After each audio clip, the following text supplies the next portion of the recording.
People around the world are calling for a Delta Airlines boycott after YouTube sensation Adam Saleh was kicked off a flight, supposedly for speaking Arabic. Here's Adam's version of events, posted on Twitter. We spoke a different language on the plane, and now we're getting kicked out. You guys are racist. 6 white people against us bearded men? Not surprisingly, the Twitterverse is outraged.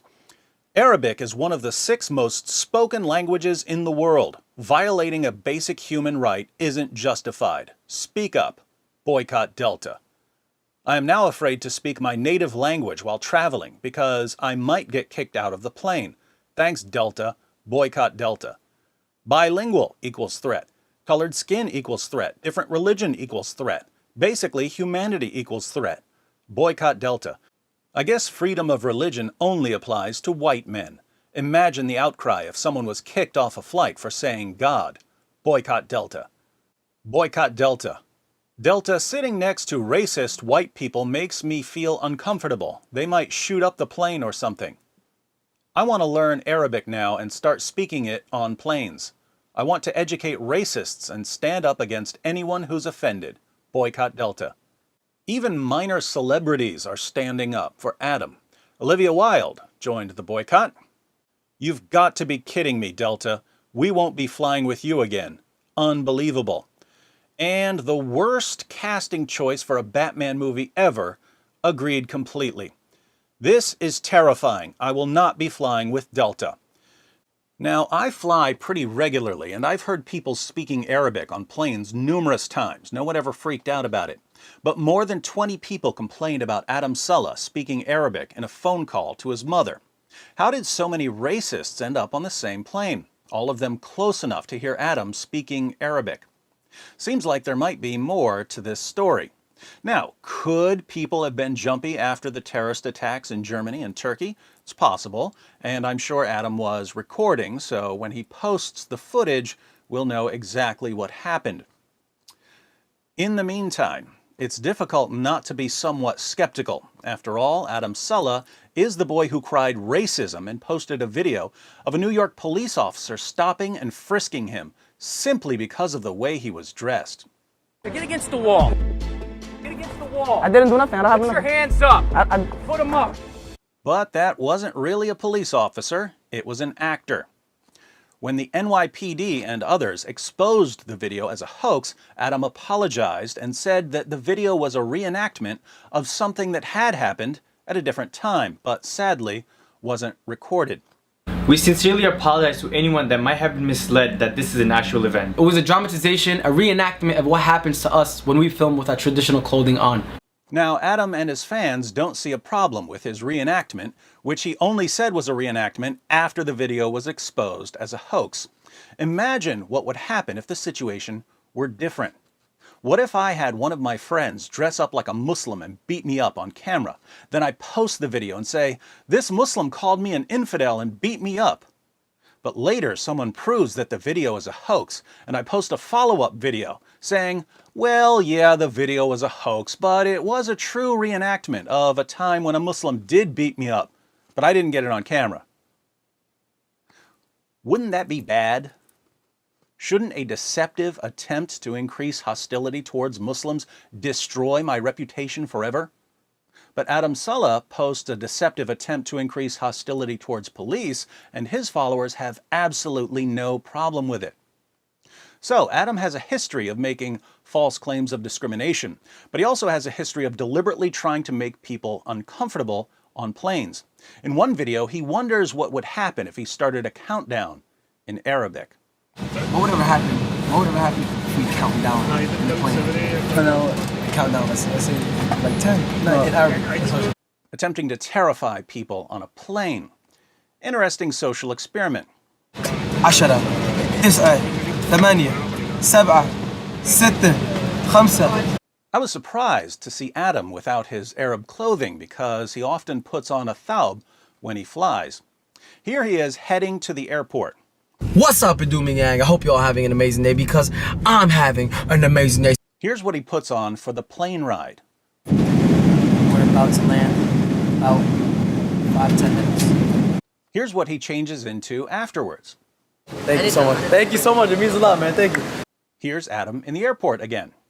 Our flight is in about an hour, and I'm gonna go buy me some sunglasses.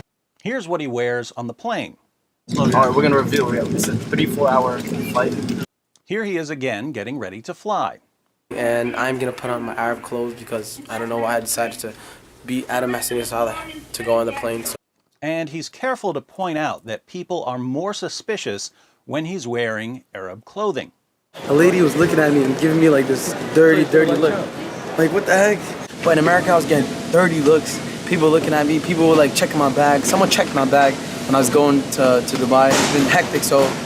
Even before the Delta incident, Adam was convinced that airlines are racist since they always assign Muslims seats on the back of planes. Our seats in the back. They put the Muslims in the back. They put the Muslims in the back. Like, yeah, our seats are all the way in the back. People don't trust Muslims on planes, according to Adam, because they don't realize that 9/11 was an inside job meant to stir up hatred against Muslims. Do you know how many innocent Muslims died after 9/11? And the funny thing is, everyone knows that it was an inside job, but you're too ignorant to know that. So go get your facts straight. The proper way to confront this racism is to constantly annoy passengers on planes. I apologize for my horrible singing. I'm sorry. Psych, I will always love you. Odd. That doesn't look like the back of a plane. I believe I can fly. I believe I can touch the sky. Worst passenger ever. But if anyone becomes uncomfortable due to his singing or ominous Arabic countdowns, they're racists. And here again, if the situation were different, Adam and his followers would immediately see a problem. What if I decide to perform a social experiment? Suppose I put on a Donald Trump t-shirt and I walk into a crowded mosque with a guitar case. I reach into the case and yell, "Time to make America great again." And I pull out a guitar and I start singing, "All you need is love." Would it make sense to call Muslims racists if they get nervous when I reach into my guitar case? I don't see how.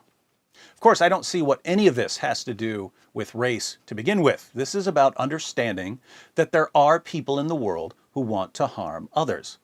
And if you don't know what someone's intentions are, it's possible that they're one of the people who want to harm you. Are there people who want to kill Muslims? Yes, there are.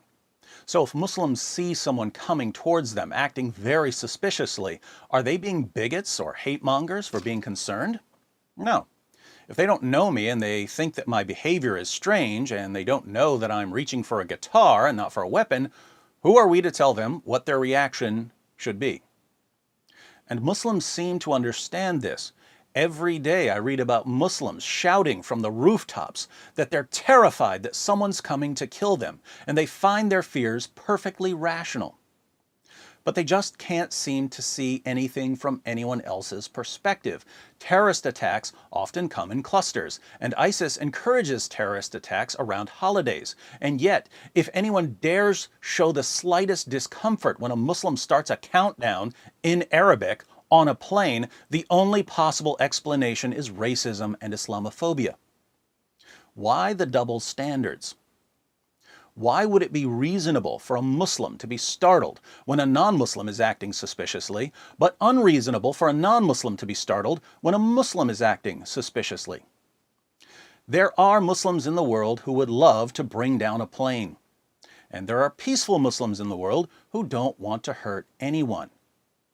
One of the problems that's coming to the surface in Adam's videos is that many peaceful Muslims who don't want to hurt anyone nevertheless find it hilarious to make non-Muslims think that their lives are in danger. So we've got the actual terrorists who strike fear into the hearts of unbelievers by shooting them and stabbing them and hacking them to pieces and driving trucks into them and blowing up their planes.